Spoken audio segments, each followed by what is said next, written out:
Hello, I'm Dr. Foojan Zeine and welcome to Inner Voice Show. On this episode, we're going to talk about relationship, finances, and a whole lot more. So stay tuned.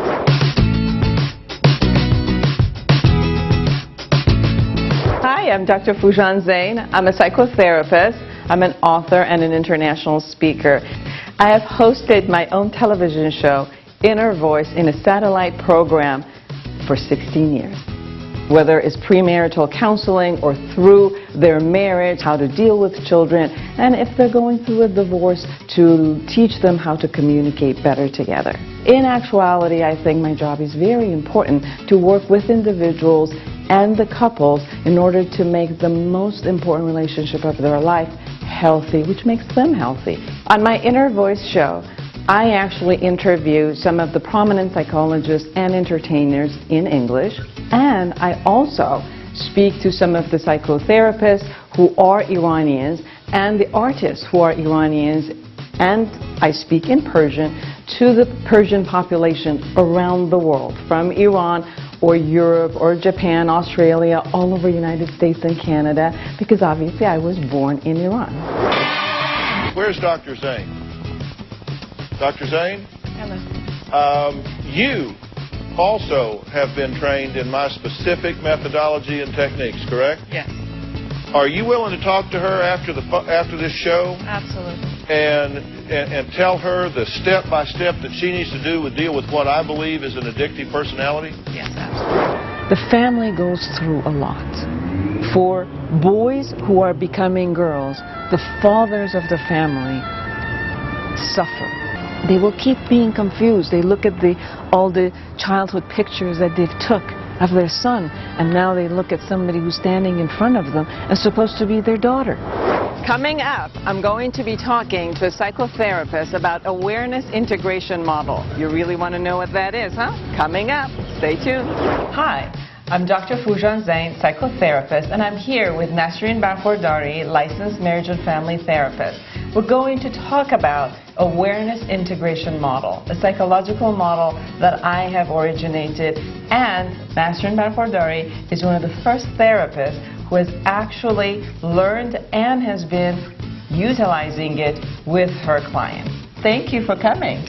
Thank you for inviting me. This is an honor. Some of the major topics that I actually talk to my clients who are couples are first talking about sexuality. Many people don't know how to talk about sex. Concept of communication about it is something that I actually have to teach the couples in how to do.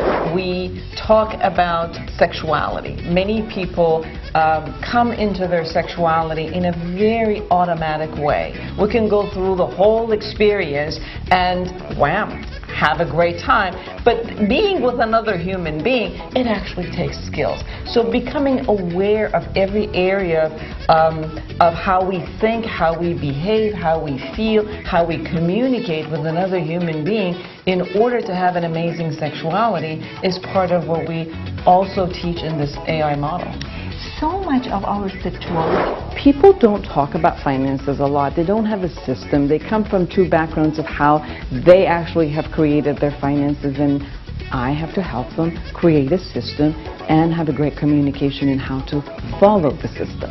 Another main topic is when they actually have children. Now remember, two people, two backgrounds, two cultures, two sets of values are coming in, and now they actually have to bring those together, and that's where they need how to communicate, be flexible, and really negotiate on one way of handling their kids.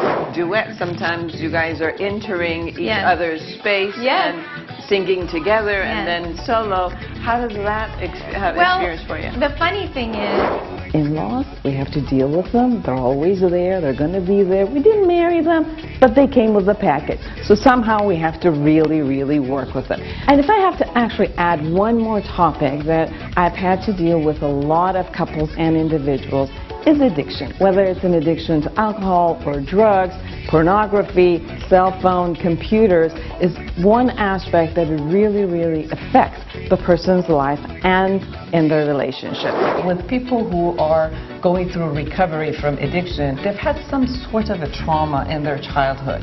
And when we've worked with the awareness integration model with them, clearing the trauma, the choice and the chance for them to relapsing is really minimized. I have been in the field of psychology for about 25 years. I started with seminars in ontology and psychology almost the same time. And I know you were part of the pilot study that we did, and in the result of that pilot study was that people were actually minimizing the depression 76%. They were minimizing anxiety 64%, and their self-esteem was rising about 43%. Now those are astonishing numbers. You know, I wanted to go through it. I wanted to experience what my clients would experience. So I asked you to work on me as a model for the group that was being trained. Hey everyone, thanks for watching. If you like what you see, you can see more on my website and my YouTube channel. And if you want to contact me, I'm on Facebook and Twitter. Bye-bye.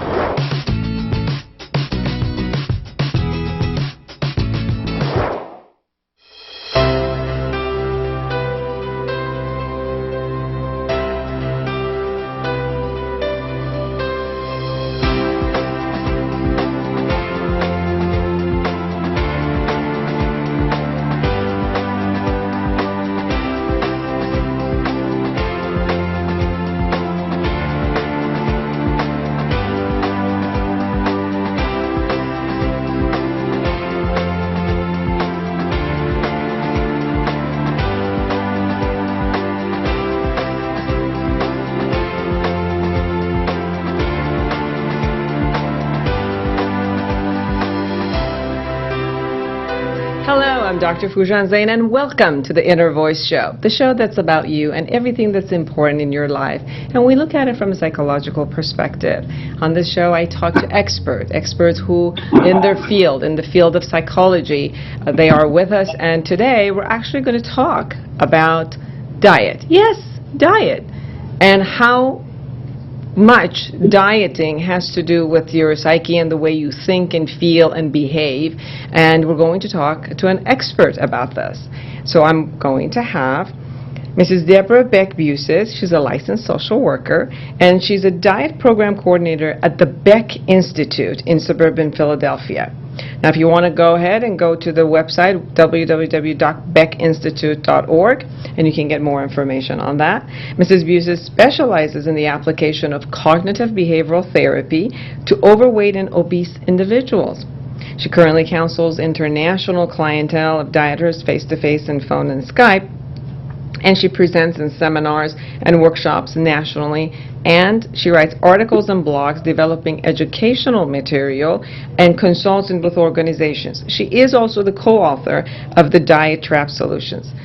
Mrs. Beck Busis also assisted in the preparation of the Beck Diet Solution book, which we have the Beck Diet Solution, which is here, Train Your Brain to Think Like a Thin Person by Judith Beck, and the Beck Diet Solution Weight Loss Workbook, which Dr. Judith Beck and Deborah Beck Busis have also worked together on that. She's a co-author of the Beck Diet Solution blog, and she does the daily diet solutions, so you could go into the Facebook and Twitter. And she's also a co-investigator of a study measuring the effectiveness of the cognitive behavioral therapy on the weight loss M program. Thank you so much for being in my program. Thank you and welcome. Thank you. Thank you for having me. Deborah, I have gone through the workshop myself with you and with Dr. Judith Beck. I work with cognitive behavioral therapy. I have gone from probably, yo-yoed with my weight 50 pounds up and 50 pounds down probably since the age of 18. So it is such a great honor and excitement to have you talk about this, because not only the subject is it's a subject that is very, very dear to me and I feel very much at home with, but I also work with a lot of clients, and I know that people who are watching us today most probably at one point in their life, whether themselves have gone through some issues with their diet and what they've had to eat and how they've had to discipline themselves, and they must have somebody in their life who's going through that. And most of us, when we think about dieting, we only look at, oh, it has to be exercise and food portion and the type of food that we eat. And we kind of forget who we are when we're doing that. And it's so nice to see that cognitive behavioral therapy has opened up its hands into this realm, because it really is us who has to think another way. So say a little bit about how cognitive behavioral therapy is working in this field, and what do you mean by think thin? Sure. So what we find is that almost anybody can lose weight. And in fact, every client I've worked with, my guess is most of the clients you work with too, have lost weight in the past. So the real answer is anybody can lose weight, but almost nobody can keep it off. And what we find is that the reason people can lose weight but can't keep it off is because anybody can make short-term changes in their behavior. They can short-term get themselves to exercise, or short-term get themselves to stick to some type of diet, but nobody can sustain these changes, and that's because they don't make changes in their thinking. So what cognitive behavioral therapy really teaches people to do is change their thinking. And once people change their thinking, then they're able to change their actions long term.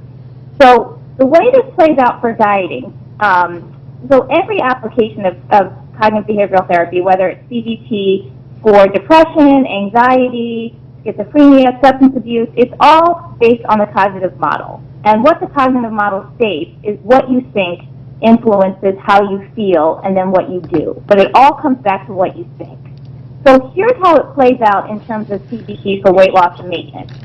So let's take a situation where we have a girl and she gets in a fight with her boyfriend, and then she goes into the kitchen and eats a bag of chips. So what most dieters tend to think is they think it's because I got in a fight with my boyfriend that I then automatically went and ate chips. What they don't realize is that eating is not automatic, and that there's always a thought that precedes every instance of eating. So if we get back to the girl who got in a fight with her boyfriend, what probably happened was she got in a fight, she got really upset, and then she said to herself something like, I'm upset, I don't like feeling this way, I'm going to go eat chips, and that will comfort me. So then if she has thoughts like that, of course she's then going to go eat chips. But if she gets in a fight with her boyfriend, the situation is the exact same, and this time she says to herself, it's true I want to eat, but if I eat, it will just make me feel worse. I'll be upset about the fight, and I'll be upset about my eating. Let me call my mom instead. Then she's not going to eat. So what CBT really teaches us to do is identify these thoughts that lead to eating, and we help dieters learn to come up with responses to them so they don't give in. So what I hear from you is that when we become more and more aware about the way that we think about food, about our emotion, about how we cope with our emotions with food, how we utilize food for many different rationalizations and different reasons or different justifications for our life or pleasure for our life, that as long as we don't first become aware and then shift those types of thoughts, we're going to probably continue to have the same patterns. I remember one of the patterns that I had to really become aware of was some sort of a magical thinking, which I still kept until my 50s, which I should be able to eat whatever I want at any time I want, and I shouldn't pay any consequences for it. And it's interesting because I will go through a diet and then it's like, okay, I've done my dues, I've come to the place that I want to be, but then it's one of the most pleasurable thing, I can control it, don't worry about it, and then I put myself right back into that system of the way I used to eat my comfort food. So partly that I would go back into the old patterns that I have of the type of food and the way that I would eat, which resulted in that weight gain again. Is that accurate as I'm hearing you? Oh, definitely. And you know what I think you're describing is what a lot of the dieters that we treat used to. You know, that's the way that they thought before they come to see us. And that's really, I mean, I kind of heard two things. One of which is that dieting is short term, and that I can make these changes in order to lose weight, but then ultimately I'll get back to being able to eat the way that I want to. And so what we find is that if dieters have a short-term mentality, it usually means they're going to gain weight back. So what we help dieters do is we help them figure out, you know, there's two words we're always using with clients, and that is reasonable and maintainable. And what we find is that if people make changes either in the way they eat or the way they exercise that they ultimately can't maintain, whether that means they're exercising way too much or they're being way too restrictive with their eating, if they make changes that they ultimately can't maintain, they gain weight back almost, you know, studies show 95% of the time because they eventually revert back to old behaviors. So not only are we helping our clients change their thinking about the way they eat, but we're also helping them make sure right from the get-go that they're only making changes we think that they can maintain.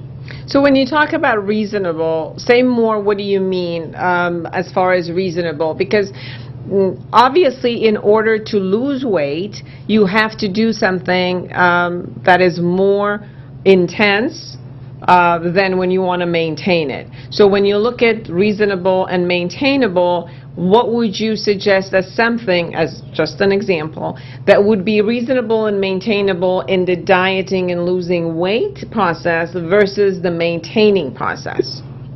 Sure. So what we find actually is that the diet that someone needs to follow to lose is actually very similar to the diet that she needs to follow to maintain. So the clients that we work with, they're not doing anything drastically different to lose than they are to maintain. But that means that they do lose weight much more slowly because we don't have them cut their calories down really low. We have them cut their calories down to a level that is enough to lose, but not enough to lose probably really quickly. But if we have them cut their calories down to 1,800 or 1,700, and, you know, the moment, you know, or let's say the dieter wants to go down to 1,200, sure, she can lose weight, but the moment she goes back up to 1,600 is the moment she starts to gain weight back. So we always make sure that dieters aren't making any changes that are too extreme. We also work with our clients on things like eating one favorite food every single day. You know, a huge thing that many dieters tend to do when they think about dieting is they say, okay, I can't eat X, Y, or Z, no sugar, no carbs, none of this while I'm losing. And what we find is that eating nothing of something and eating too much of something are two sides of the same coin. And if someone says to herself, I can never eat cupcakes, if she likes cupcakes, at some point she's going to eat cupcakes again, definitely. And if she has this thought in her head, I should never eat cupcakes, when she does allow herself to eat them again, what's going to happen is she's going to go way overboard. There's a sense of urgency that's going to kick in. She's going to be thinking to herself, I don't know when I'm going to allow myself to eat these again, so I better eat as much as I can right now. And she's going to go way overboard. And so what we teach dieters to do is really eat their favorite foods, but eat them in reasonable quantities. If they don't learn to do this, they're always going to be at risk for gaining weight back because they're always going to be at risk for overeating once they allow themselves their favorite foods. So this is also a way that I hear from you of shifting from the temporary thinking position about dieting versus the long-term lifestyle change, where the person is consistently utilizing a tool and eating in a way that they're going to be eating for the rest of their life, and they have to actually become aware of what type of food and what type of calories and when to eat and all of that, where it keeps them losing, and then where is the losing perspective versus the maintaining, so that they can keep themselves within that realm. And that's the skill that they learn by observing in how they do that, right? Yes, that's exactly right. And sometimes we hear from dieters, in fact, often we hear from dieters something like, well, I just can't lose weight on 1,600 calories or 1,500 calories. And what we find out is that it's true, they can't lose weight when they're eating 1,600 calories some days, but 2,600 calories other days, which is usually what's happening. But when they're eating, a reasonable number of calories very consistently, they actually can lose weight. But it's not eating too few some days and eating too many the other days. That's the type of behavior we're trying to teach them to overcome. The other key point that I was hearing from you is if I feel deprived and that I'm only eating broccoli, and the feeling of deprivation will always have some sort of a resentment where I'm waiting for my reward to come.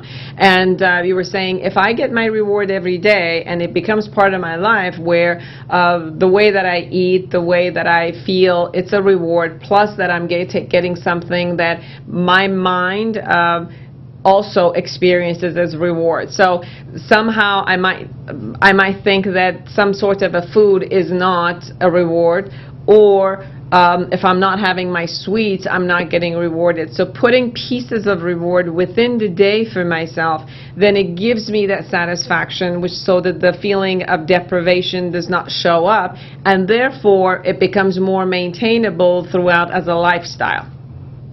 That's exactly right. And whenever we have a client who is feeling really deprived, usually one of two things is happening. Either she is actually depriving herself too much and she is being overly restrictive.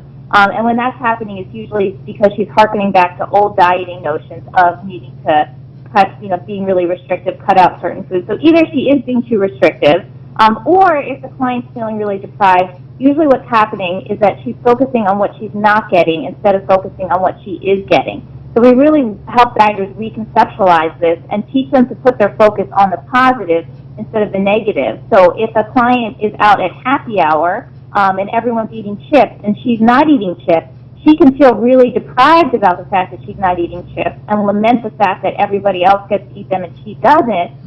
Or what she can do is she can focus on what she is getting, which is maintaining her sense of control, feeling proud of herself, not taking in too many calories, exercising really good habits, getting to lose weight. So when someone is feeling deprived and they're not being too restrictive, it's usually because they're focusing on what they're not getting, not on what they are getting. And in that way, they're also experiencing success because they keep telling themselves in how I'm gaining what I'm gaining, and I'm succeeding in, for example, the will control that I have, or the way that I'm keeping my weight and all of that. And because I feel the success, I don't go into the deprivation of, oh, I'm not getting what I want. That's what I'm hearing from you, right? That's right. So when we look at the dieting aspect, and I know that there are two types of clients. One is someone who becomes obese, and it's more of a medical issue, and someone who is not really having a medical issue, and they're just having more of being more healthy and looking better and feeling better about themselves. Do you treat the different, obesity versus and medical issues versus a type of a diet that the person just wants to look better? So in one of them, it almost feels like there's a pain and avoidance of pain, and in one of them is, I'm comfortable, I just need to create more pleasure, I just need to look better. Would you treat them differently in the treatment? Not so very differently, not unless we found that there were other issues that were getting in the way. And the fact of the matter is, the skills in the Beck Diet Solution, the skills that we teach every client that walks through our doors, are all the skills people need in order to lose weight and or keep weight off for the rest of their life. They're all the skills someone needs in order to really change his or her thinking about eating and about food. And so these are the skills someone needs to learn if she has all the weight to lose, if she's somewhere in the middle of her weight loss journey, or if she's already lost weight and is actually trying to maintain her weight. So it really doesn't matter how much someone has to lose and or where he is in his weight loss journey. The skills are essentially the same. So let's look at some of the obstacles that gets created, because obviously everybody, especially January 1st of every year, and then the next Monday I will start, everybody with their best intention picks up some sort of a diet and some sort of a structure and puts themselves in it. And obviously if it's not working, or even if they got it and then went back and got the same weight again and had to do this over again, it appears that there's some sort of an obstacle that keeps coming. So if we were going to kind of list some of the obstacles that you have experienced with at the Diet Center with different types of people, let's name them so that our audience also is hearing them and kind of maybe saying, oh, I have that, oh, I have that, I hear that, and that's mine too. And then, let's look at what we could do with these different obstacles, such as the obstacle I was telling you was, for me, it was looking at a short-term process. I want sugar, I love carbs, and when I go back and eat some sort of a sugar or a carb, it kicks in, and therefore I keep craving for more sugar and more carb. And then I keep, the other piece of this is that I can control this, don't worry about it. If one day I'm eating a lot of sugar and carb, the next day I can cut it, which it doesn't, because the craving will come back, and almost every single day I will go through this process.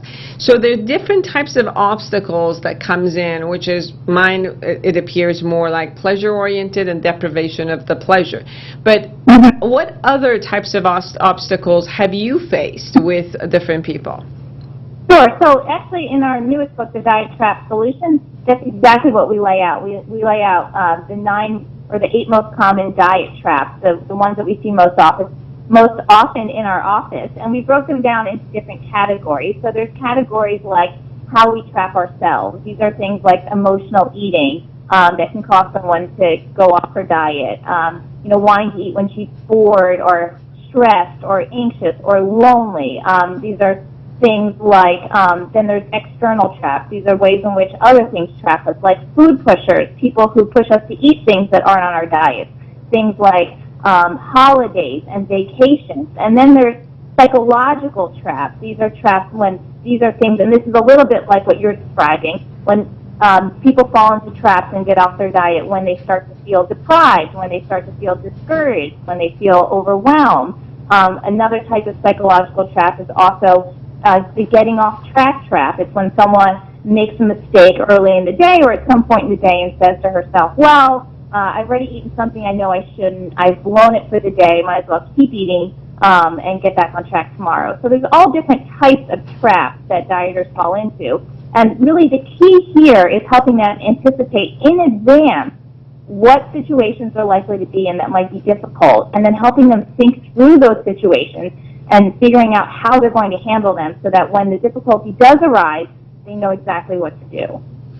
And when the difficulty does arrive, what does it take from a person to go through the conflict? Because there's two things that I'm hearing. One is that I can pre-plan the difficulties that I would assume based on my past experiences, and as I pre-plan it, I would tell myself, okay, as I face this, I'm already prepared that I'm going to think this way, and I'm going to feel this way, and I'm going to behave this way.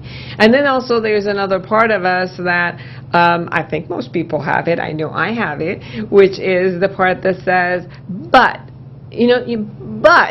let me, and then it starts justifying and bargaining and manipulating the other part and do all of that in order to just do what it wants to do. So, and most of the time that's the part that comes in and sabotages with different reasons.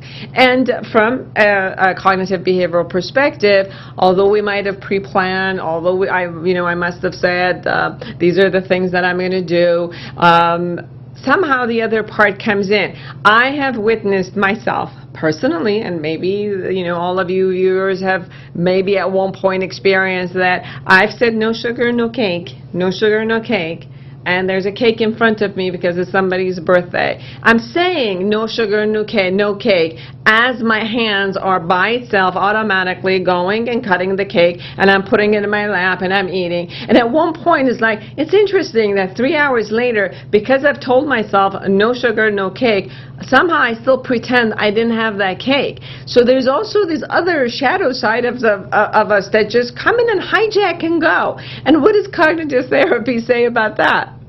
So kind of fooling yourself. Yes. Sure.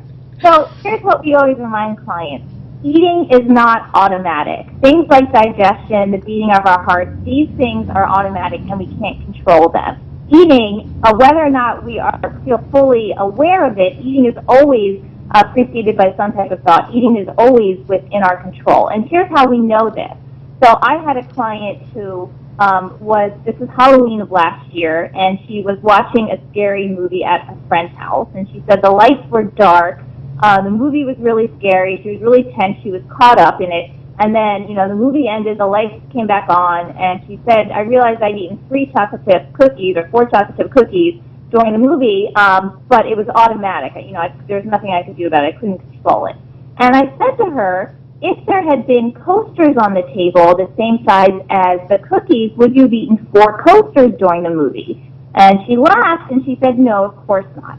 And why is that? It's because eating is not automatic. There's a reason she ate coasters and not cookies. There's a reason, even if you're telling yourself no sugar, no sugar, no cake, there's a reason you're reaching for the cake. It's not happening totally out of your control. So what we need to figure out with clients is, what exactly are you telling yourself that enables you to take the cake? Is it you're telling yourself, oh, everybody else is, so it's okay? Is it, I'll just have a small piece? Is it just this one? Is it something like, it's a special occasion? Is it something like, I just don't care, so I'm going to eat it? We call all of these thoughts sabotaging thoughts. And if dieters have any of these thoughts and don't respond to them, of course they're going to give in and eat cake. But if they have a really strong response to every possible thought they anticipate they might have, then it greatly increases the chances they won't have cake. So if the dieter, if you had said to me, the thought probably is, I just want to eat normally like everybody else, a really helpful response to something like that might be helping you remember that you are eating totally normally for someone of your age, of your gender, of your weight loss goals. So really helping dieters remember they are eating normally. If it's, a thought like, oh, I'll have it just this once, we remind them, a really helpful response to something like that might be, just this once is never just this once. It's not about the calories, it's about the habit. Every single time I give in and eat something I said I wouldn't, I make it so much more likely I'll give in the next time. This time really matters. So it's all about figuring out what those sabotaging thoughts might be and coming up with responses to them. So the sabotaging thoughts are coming, obviously, from something that from some sort of a thought process that we've held for a long time, and somehow we allow that to create the permission, because it's been I've experienced in my life, and I've experienced it with people, and I've actually worked for 25 years with addiction, different forms of addiction, whether it's been food addiction or other types of addiction, and look at what is the distinct difference between the one day that we say I'm no longer going to have this, or that day that I don't give myself the regular permission that I do, versus the other days that I do. And it's interesting that what happens in our thought process that allows me to give myself permission to do whatever I said I wouldn't do, and other times I hold to the commitment that I've held and do not give permission to these other sides. There's a difference between those days that I allow and don't allow. What have you found in your research and investigations to see what is the distinct difference between those 2 days? Sure, and I think the difference could be any number of things. It could be how well someone slept the night before. It could be how stressed he is on any given day. It could be about what else is going on in his life.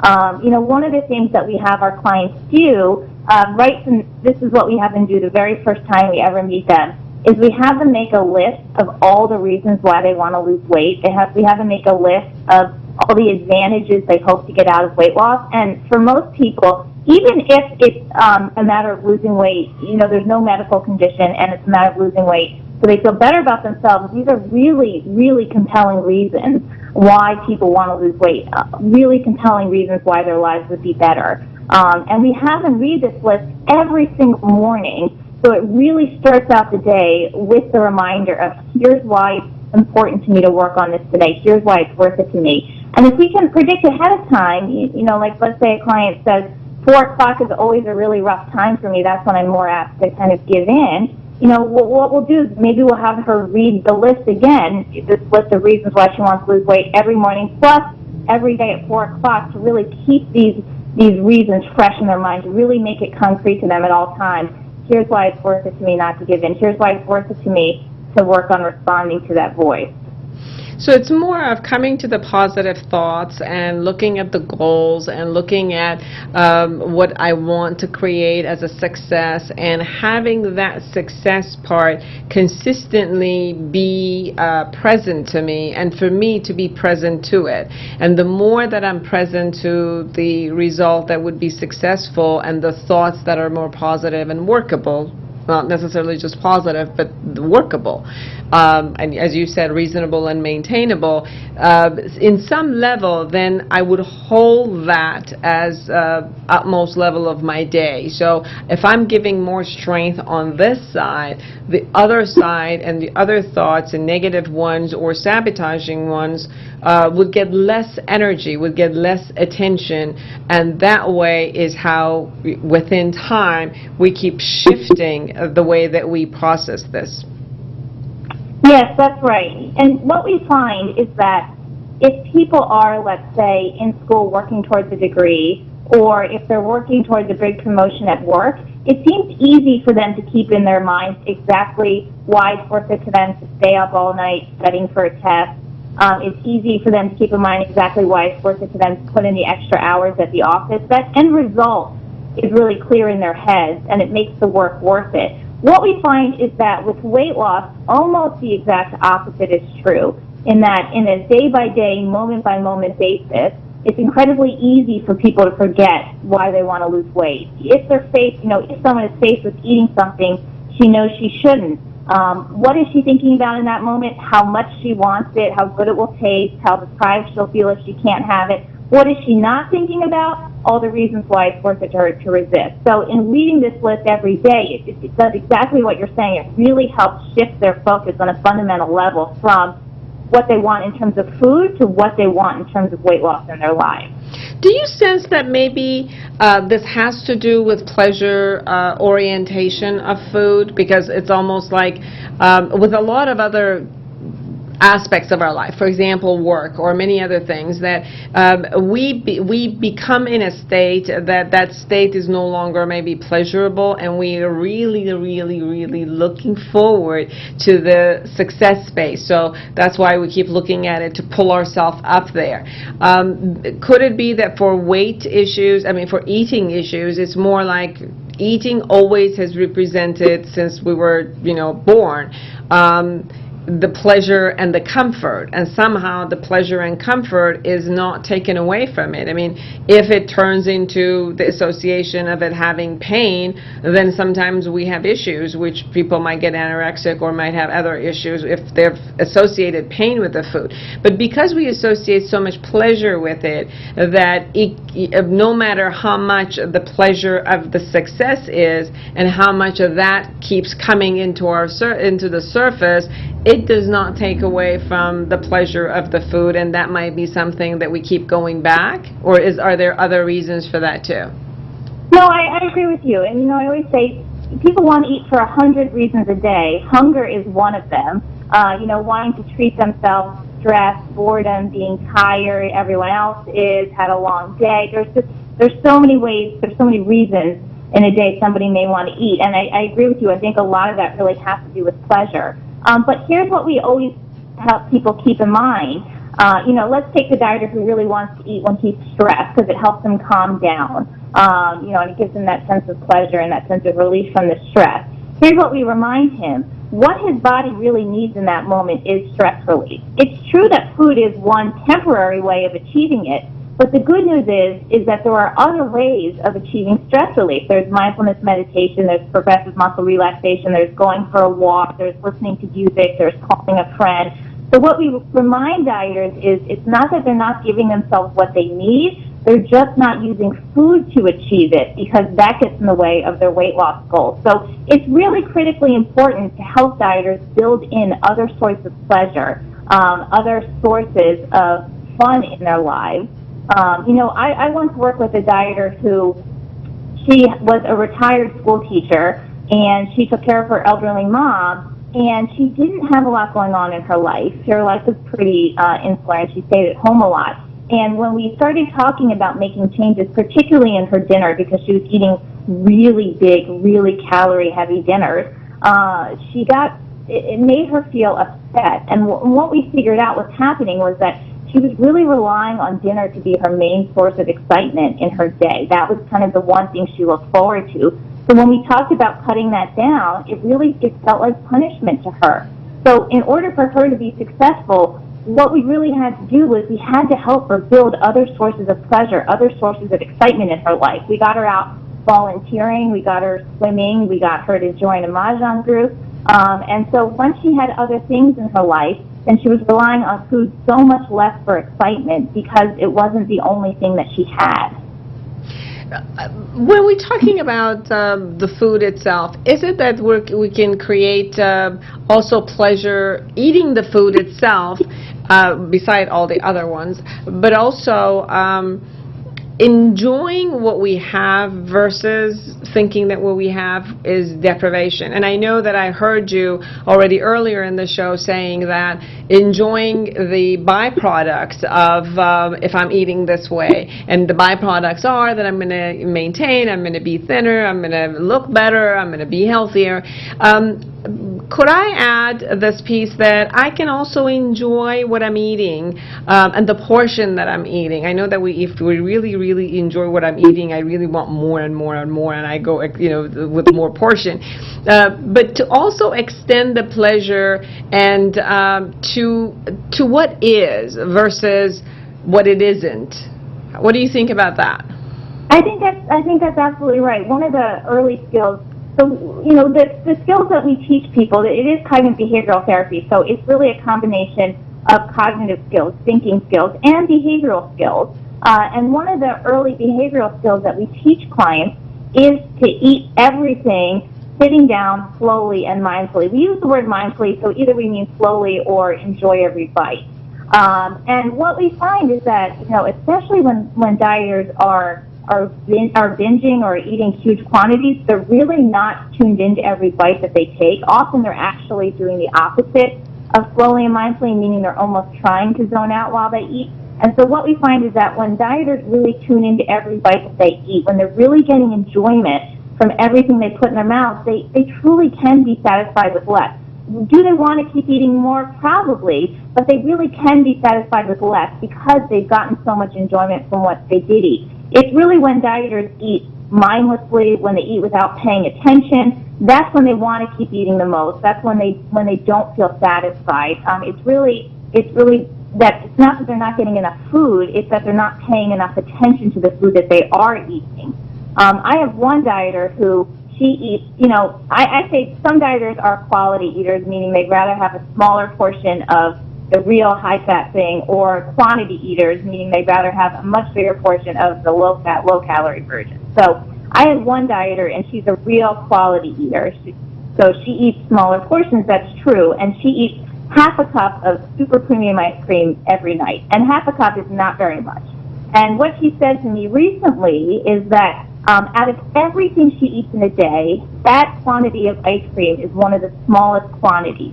But it's also the one thing she eats in a day that she truly takes the time to savor every single bite. And what she said to me was she finds half a cup so incredibly satisfying because she's really savoring every single bite of it. So it's not sometimes really that we need more food, it's really that we need to pay more attention to the food that we are eating.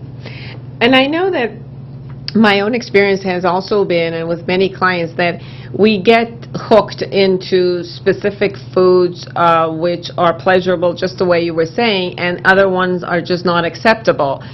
And what I also found out that as I stopped eating some of those foods which were very pleasurable, that after a while my taste buds changed. So after a while, when I came back to it, it just wasn't holding the same meaning for me, or the same taste, or the same kind of a pleasure. For example, I used to love a lot of salty, oily food. And as long as I didn't get my salty, oily food, which was crunchy, well, one of them potato chips or nuts or any of those, it just wasn't satisfying. And it seems like at one point when I just decided, no, those are not going to be on my diet for the next 6 months, then after 6 months, or however that many months that was needed, that my taste buds had changed so much that when I had it, it was too much. I could not, my palate just was not used to it anymore, and it couldn't let it go, and it didn't hold the same level of pleasure. So it was more like taking away from the daily reward piece for myself and bringing other pleasurable and reward items in there. And surprisingly enough, after a while, the meaning and the association to that type of a food changed. Have you had that experience in your diet center? We have, not with every dieter, but certainly with some. You know, they do describe things like they lose their taste for fried food. It starts to, and I think some of it is that, you know, like I was just saying, we really teach our dieters to be very in tune with what they're eating, to really pay attention to it, to really enjoy what they're eating. And what we find is that sometimes it's when dieters have not eaten it for a while and then go back to it, like what you're describing, or sometimes they start eating it and then they really pay attention to how it makes them feel as they're eating it. You know, heavy, really salty foods, really incredibly sweet foods, really oily foods. They find that it really, maybe it's that they lost their taste for it, maybe that it actually never tasted that good, but they weren't paying too much attention to it, or maybe that they noticed for the first time it actually physically doesn't make them feel good, and that makes them enjoy it a lot less. What I noticed in your Diet Solution weight loss workbook, it's a 6-week plan. It's a 6-week plan to train your brain to think like a thin person. And this is amazing. And I've worked with my clients on these a lot. And what it has a lot of the cognitive behavioral concepts of thinking different charts, thinking differences, charts, and how characteristics of unsuccessful dieters, and then thinking of unsuccessful dieters, and then thinking of successful ones. And then there's a lot of questions that you can ask yourself, and then go through day 1, day 2, and they have plans, and they have organize your environment, and it goes and helps and supports you systematically. They also have a sample priority, my priority chart in how I can put things in priority. I can put everything that I eat in the chart, my monitor every day. Every aspect of this is set up beautifully for people who really want to help and go through with a support system. That you guys have done a beautiful job. Oh, well, thank you so much. I would say one thing about this, which is, it says in the book, but we should have put it in the book in really big letters. It's critically important for dieters as they're going through it to go at their own pace. And although it has a new skill each day for 6 weeks, for some dieters it takes them 6 weeks to go through it. Some dieters it takes them 6 months to go through it. Some somewhere in between. It's really important for dieters to go at their own pace, really spend some time on each skill, learning, really trying to master it before they move on to the next one, and not feel pressure to go through it too quickly. Now, do people need to buy the book itself, the diet, it says the Beck Diet Solution, which is the actual book, and it goes through the concepts, and then there's a workbook. Do people need to buy both, or can they buy the workbook if they're really wanting to work through with the system, or they can just buy the book, or do they have to buy both? Sure. So they're pretty similar, the Beck Diet Solution and the Beck Diet Solution Weight Loss Workbook. The Weight Loss Workbook has a lot more room for people to write in their own experiences and reflect on what's happening in their own lives. And because it has more space for the dieter's own experiences, there's slightly less content. All of the foundation skills, all of the basic material is absolutely in both, but the Beck Diet Solution goes into a bit more depth on things. So it really just depends on what type of a learner someone is, but I absolutely think someone could do one or the other. They're quite similar. And what would the readers find in the Diet Trap book, which is just releasing, I guess? Yeah, so the Diet Trap book the Diet Trap Solution came out at the end of April. The Diet Trap Solution can function as a standalone. If someone's just going to read one, they could read the Diet Trap Solution. It does go into the foundation skills. But the diet trap solution really functions a little bit more as an add-on to the other book. The premise of the diet trap solution is we take the reader through the 8 most common traps that we found among the dieters that come into our office. So and we through a number of narratives and different client vignettes, we show the reader, here's how the trap showed up, here's how we help the dieter overcome the trap. The whole reason we wrote the diet trap solution was because we found that the Beck diet solution was helping dieters, but even with those skills, dieters were still falling into traps. They were still getting off track. So we realized they just needed a bit more help in 8 key areas. So we expanded more on those in the diet trap solution in ways we couldn't in the first 2 books. And please go to www.beckinstitute.org, and you can also find more articles about all aspects of cognitive behavioral. Thank you so much for coming to my show. Is there any last bits of information and wise conversations that you want to give to our viewers?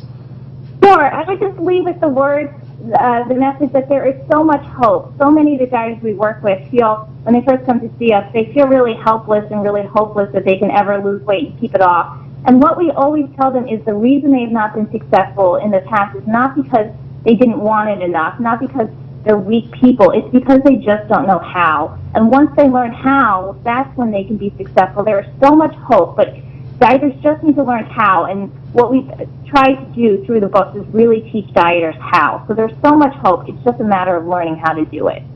Thank you so much, and thank all of you for being with us, and I hope that getting these information and getting the book and learning about how you matter in the way that you create your diet, and if a diet is not successful, it's not just because it's the diet itself or the type of the diet, but the way that you yourself have been thinking and feeling and behaving, and the cognitive behavioral therapy changes that for you and supports you in first changing what's going on inside of your own head and body, and then therefore your actions produce success for you. So thank you for being with us, and you can go ahead and go to our YouTube channel if you wanted to get more information with different experts in the field of psychology and all the other issues that are important for you, and hopefully I'll see you next week. Take good care of yourself and create a wonderful, wonderful world.